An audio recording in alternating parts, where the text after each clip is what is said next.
کہانی ہے بچھو اور کچھوے کی۔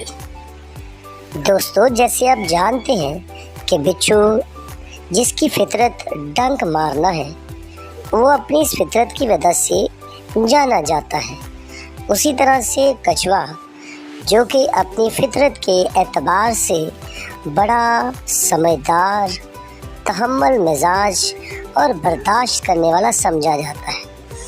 دونوں کی دوستی بہت مضبوط تھی۔ ایک دن بچھو نے اپنے دوست کچھوے سے کہا کہ میں دریا کی سیر کرنا چاہتا ہوں، لیکن مجھے تیرنا نہیں آتا، اس وجہ سے میں اس میں جا نہیں سکتا۔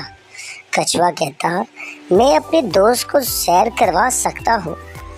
کچھوا بچھو کو اپنی پیٹھ پر بٹھاتا ہے اور دریا کے اندر چلے جاتا ہے۔ جیسے ہی بچھو درمیان میں جاتا ہے تو وہ کچھوے کو آہستہ آہستہ ڈنگ مارنا شروع کرتا ہے۔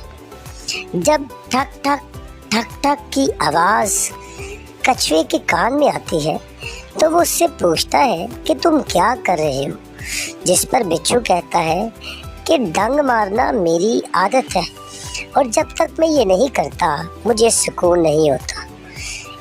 کچھوا جب دریا کے درمیان میں جاتا ہے تو وہ بھی گھومنا شروع کر دیتا ہے، اور وہ جب بار بار گھومتا ہے جس کی وجہ سے بچھو بار بار پانی کے اندر ڈوبنا شروع ہو جاتا ہے، اور وہ کہتا ہے کہ تم کیا کر رہے ہو، جس پر کچھوا کہتا ہے کہ دوست، میں نے بھی تمہیں نہیں بتایا، جب میں دریا کے درمیان میں جاتا ہوں تو جب تک میں گھومتا نہیں تب تک میں بھی زندہ نہیں رہ سکتا۔